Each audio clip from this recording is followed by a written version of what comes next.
한 주간의 가장 뜨거운 정치 이슈를 시원하게 풀어드리는 정책평론 토크쇼 사이다 정치소 진행을 맡은 리더피아 발행인 유승용입니다. 특별한 또 출연자는 없고 그대로 그냥 세 명이서 그냥 하는 걸로.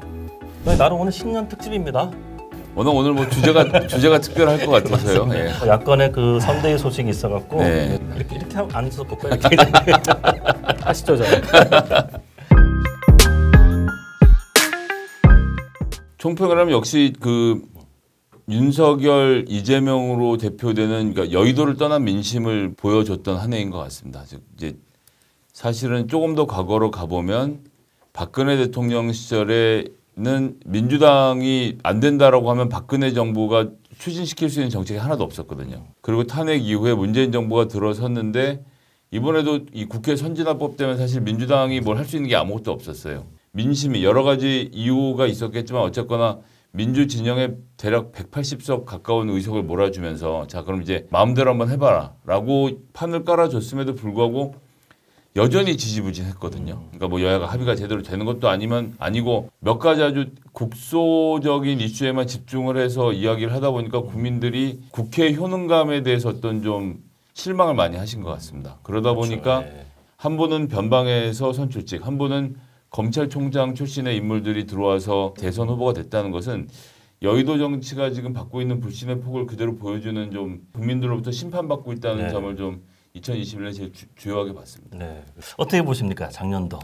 작년에 탄핵 이후에 늘 수세에만 몰렸던 보수 정치권이 활력 아닌 활력을 얻게 된 계기가 있었잖아요. 박원순 전 시장의 이제 불행한 일부터 시작해서 오거돈 아저씨부터 해서 정말 생각도 안 했고 기대하기도 어려웠던 22년 대선에 대한 기대감이 구체화됐던 21년이다. 그렇죠. 예. 그 정점을 찍은 것은 4.7 재보궐선거에서 서울시장, 부산시장 선거를 압승으로 저희가 가져왔다. 그걸 볼 수 있는데 그 이후에 이제 쭉 이어져 온 흐름이 여러 가지 일들로 인해서 조금 그 흐름이 끊기는 모습이 보여진 것은 좀 안타깝습니다. 네. 가장 눈여겨봐야 될 거는 이준석이라는 사람이 제1야당의 당대표로 화려하게 등극을 했다. 네. 이 점을 한국 정치사에서는 굉장히 큰 의미로 받아들여야 될 것 같다. 무슨 우리가 얘기하듯이 커리어가 없음에도 불구하고 본인의 재치와 본인의 역량과 본인의 스마트함을 가지고 당대표까지 올라간 거는 그렇다면은 정치하시는 분들은 이걸 잘 봐야 되는 상황이 됐다. 네. 정권을 목표로 하는 정당 입장에서도 이거는 굉장히 중요한 얘기다. 네. 이런 말씀 드립니다. 예. 올해 좀 대한민국 정치 지형 어떻게 좀 바라보십니까? 사실 뭐 올해 대한민국 정치 지형이야 대선이 모든 것을 판가름하겠죠. 어느 쪽이든 이 되는 쪽이 6월에 있을 지방선거를 그대로 가져가게 될 것이거든요. 민주당의 이재명 후보가 당선될 경우에는 글쎄 서울은 여전히 좀 불안함이 있습니다. 서울 민심이 지금 민주당에게 아직도 오적이라고 볼 수는 없기 때문에 서울은 어떻게 할지 모르지만 그 외 지역에서는 민주당이 좋은 흐름을 이어갈 수 있을 거라고 생각을 하고요. 근데 이제 그렇게까지 되고 나면 사실은 이제 민주당이 선거를 너무 많이 이겨온 것이 돼서 총선을 준비하는 이 국회의원들에게 좀 부담이 될 거예요. 예. 그러니까 쭉 계속되는 승리가 주는 피로감이라는 게 있거든요. 예. 그런 점이 좀 고민이 될 것이고 국민의힘이 승리할 경우에는 지방자치선거부터 좀 큰 변화가 일어날 것이고 그것이 국민의힘의 체질 개선을 하는 데 도움이 될 것인가. 이준석 대표 같은 사람이 말하는 새로운 정치가 좀 이렇게 부각이 돼야 되는데 최근의 흐름은 김종인 총괄위원장에게도 그렇고 이준석 대표에게도 그렇고 그런 식의 새로운 정치를 자꾸 배척하는 모습을 지금 국민의힘이 보여주고 있는 것. 그래서 대선에서 승리를 만약 이런 방식으로 가져온다고 하더라도 실질적으로 국민의힘이 국민들이 원하는 방식으로 혁신을 할 수 있을 것이냐. 그건 좀 부정적으로 저는 평가를 하게 될 것 같습니다. 만약 이루어진다면. 네. 내년도 어떻게 좀 보십니까? 올해죠, 올해죠 참. 올해 이제 대선 이기는 쪽이 전국 주도권을 당연히 갖게 될 것이고 민주당이 승리할 경우에는 국회도 장악하고 있는 상태에서 바로 뒤엔 지방선거까지도 영향을 당연히 받게 돼요. 지금 정도까지는 아닐 것 같습니다. 그 판세가. 근데 대승을 할 것 같아요. 그렇게 되면 만약에 그러면 이제 지방 권력 또 중앙 권력 그리고 국회까지 해서 민주당이 국정 운영권을 다 틀어주고 가는 이제 상황이 돼서 우려스럽죠. 저희 입장에서는. 근데 이제 저희가 만약에 승리를 한다고 할 경우에는 제일 중요한 게 그거예요. 국회에서 과연 온전한 정부를 수립할 수 있을 정도로 협조가 가능할 것이냐. 취임하면서부터 뭐 새 총리 지명하고 이렇게 갈 텐데 아마 힘들 거예요. 연내 그 총리 임명까지 해서 내각이 제대로 구성될 때 뭐 이런 문제부터 이제 닥쳐야 된단 말이에요. 그리고 네. 바로 지방선거를 해야 되기 때문에 지방선거 공천 과정 관련해서 이런 것이 매끄럽게 이어갈 것이냐 하는 걱정을 해봐요. 네. 물론 당선되는 게 목표긴 한데 당선된 이후에 전국이 그렇게 또 호락호락하지 않다. 그만큼 탄핵 사태 이후에 보수가 가진 이 권력 기반이 상당히 흔들어졌기 때문에 그를 대선 승리라는 것에 만족해서 뭔가 해서는 안 되는 거고 연대한다는 개념으로 국정을 운영해 가야지 처음에 이제 당선됐다는 기분으로 막 네네네. 가면 어려울 거예요. 후보 말고 혹시 다른 좀 이렇게 올해 대한민국 정치판을 보면서 이분이 좀 기대되는 것 같다. 기대라기보다는 이분이 이제 관심의 대상이 될 본인도 거라는 됩니다. 측면으로. 아이, 그러지 마세요. 요 분을 주목해야 된다고 네네. 하는 측면에서 이준석 대표예요. 이준석 대표로 대표되는 이 새로운 형식의 정치가 과연 한국 정치에 안착할 것이냐. 또 이준석이라는 캐릭터가 대중에게 어디까지 통할 것이냐라는 그 테스트베드가 올해라고 봐요. 대선과 지방선거를 거치면서. 네네네. 소위 말하는 위상이 유지된다면 이건 성공이에요. 아주 옛날 얘기지만 갑신정변이라는 걸 우리가 많이 배웠잖아요. 네. 주인공이 김옥균이라는 분인데 그분이 가졌던 생각과 그분이 시도했던 방식이 이준석 대표의 경우랑 붙여놓으면 괜찮은 참고 자료가 될 것 같아요. 네네. 근데 결국 김옥균은 실패했습니다. 실패했죠. 예. 네, 실패했고 3.1천의 얘기가 네, 있는데 네, 네. 이준석 대표는 그렇게 되기를 바라지 않아요. 네. 네, 성공했으면 좋겠습니다. 네. 근데 보시는 거죠? 한계가 많이 보인다. 지금처럼 예. 하면은 제가 볼 때는 힘들어요. 그래서 잘 하시기를 바라는 마음에 이런 얘기를 하는 거지. 네. 대통령 후보와 당 대표가 싸우고 있는데 뭐 누구 편 들으냐 이런 얘기를 너무 많이 듣거든요. 그런 그렇죠. 개념이 아니고 새로운 형식의 정치를 음. 시도해서 어느 정도 성공을 한 이준석 대표가 성공을 해야 적어도 보수 정치가 꽃을 더 피울 수 있는 토대가 마련된다는 차원에서 네. 드린 말씀입니다. 예, 예. 저는 좀 네. 심심한 사람으로 뽑았는데요. 네, 좋습니다. 예, 네. 이탄희 의원. 아, 이탄희 의원. 예. 예. 어우, 판사 또 판사 출신이죠? 출신인데 제가 이제 이분 지목해서 본 것은 지금 상임위가 약간은 좀 엉뚱한 교육이거든요.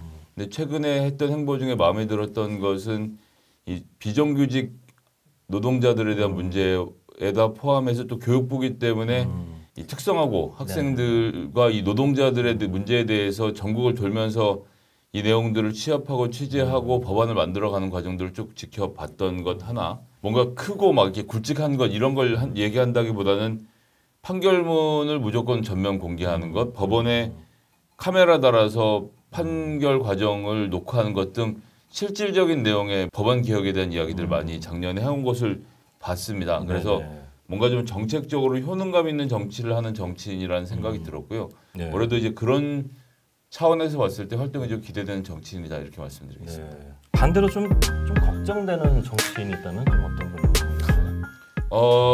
왜 웃으세요?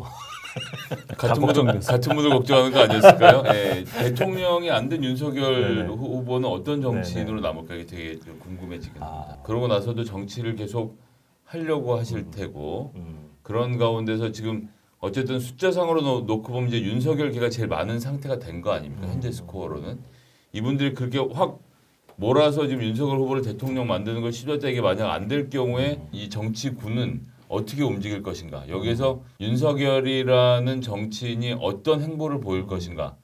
이것이 한편으로 우려되기도 하고 한편으로 궁금하기도 하고 그랬습니다. 예. 뭐 좀 이렇게 예측이 안 되십니까? 만약에 낙선한다. 잘 안 될 것 같은 예측은 되는데 네. 구체적으로 어떻게 잘 안 될지는 봐야지 알겠죠. 대응을 해드려야 되겠죠. 제가. 이재명 후보 이야기. 아, 그러면 재미없죠. 시청자 다 나가요. 대응해 주십시오. 걱정되는 정치인 네. 이재명 후보가 실패할 경우에 어떤 행보를 걸을 것이냐 너무 젊고요. 또 경력이나 여러 가지 면에서 볼 때는 아깝죠. 정치를 계속 하시려고 할 수도 있겠고 이런 생각을 해봐요. 그 민주당 내에서 어제 왜 민주당 게시판이 새로 열렸는데 거기 또 이제 열리자마자 뭐 후보 교체론 주장하는 글들이 많이 있었다. 뭐 이런 게 뉴스가 나오잖아요. 그래서 굉장히 놀랐어요. 요즘 같은 분위기라면 그런 얘기가 안 나와야 되잖아요. 굉장히 여유 있어야 되는데 당원들이 그런 말을 한다는 거가 저는 되게 놀랬고 네. 그런 상황에서 만약에 이분이 실패를 했다. 그 경우에는 어떤 상황이 벌어질 거냐. 정말로 이낙연계로 대표되는 구주류가 이분을 어떻게 대우할 것이냐. 이분은 어디서 정책 활로를 찾을 것이냐. 이거 흥미롭다 얘기하면 좀 그렇고 궁금합니다. 굉장히 네네. 궁금해요. 예. 어떻게 확률적으로 많이 있을 것 같습니까? 어떤 게요? 이재명 후보가 만약에 개인적 의견을 여쭤보는 답정너 같은 확률이 꽤 많아 보입니다. 좀 걱정되는 분 없으세요? 저희 당에서요? 당내에서? 예. 아유 뭐 많죠. 이게 네. 선거 이 대선을 이기냐 지냐 여부에 따라서 이겨도 그 농공행상에 따라서 그냥 집권 초기에 막 이렇게 제거되는 경우가 있잖아요. 네. 예를 들어 정두원 의원 같은 경우는 네. 집권하자마자 석 달 만에 그냥 아웃됐어요. 네. 저희가 성공을 하더라도 이 과정이 굉장히 어렵게 지금 벌써 많이 어렵잖아요. 이 과정에서 권력투쟁이 벌어지고 있고 뭐 내분이 있고 한데 이 수습을 어떻게 할 것이냐 그 과정에서 분명히 희생자가 나오고 제 머릿속에는 아이고 어떡하냐 하는 그렇죠. 생각이 많아요. 예. 근데 제가 참 어떤 주목해야 될 좀 정책 이슈랄까요? 그 부분을 좀 이야기한다면 부동산 문제 놓고 볼 때 부동산 가격이 오르니까 공급을 확대하겠다라고 말을 했잖아요. 네. 근데 이게 공급을 이렇게 마냥 확대하는 것이 맞는지에 대해서 대책을 세워야 됩니다. 정치인들이 약속한 대로 다 지으면요.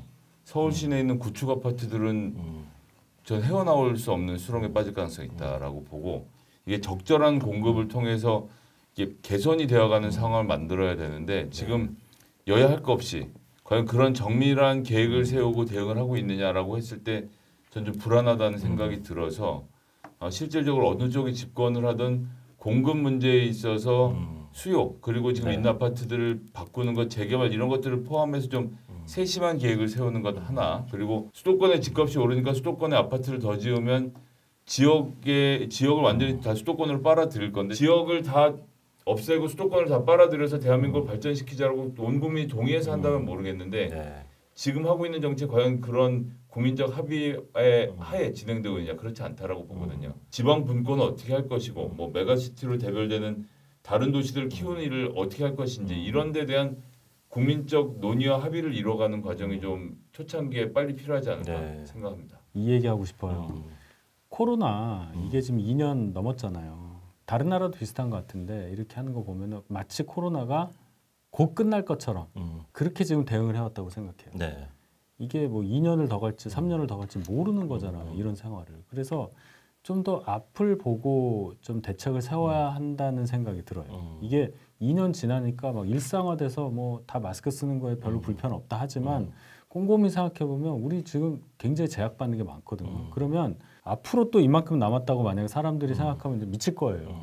그러면 3년, 4년, 5년 갔을 때 이 압박과 사람들이 느낄 만한 이 고통에 대해서 미리 선제적으로 뭔가를 해줘야 된다. 그런 차원에서 예를 들어서 네. 방역 패스 뭐 해가지고 뭐 유효기간 지나면 이제 못 네네. 들어가게 하고 이런 것도 굉장히 세심하게 해야 될 것 같아요. 네. 장도 못 보잖아요. 혼자 사는 사람이 예를 들어 백신을 못 맞는 사람이에요. 네. 백신을 지금 뭐 3차 부스터샷까지 얘기하는데 아마 길어지면 우리 다 막 10번씩 맞아야 되고 그럴 거예요. 그런 거를 미리 좀 국민들이 알 정도는 얘기해야 될 것 같아요. 이 백신이 한 번 맞으면 마치 영구적으로 면역이 되는 것처럼 오해하는 사람들 네. 많단 말이에요. 네. 그런 얘기하고 싶어요.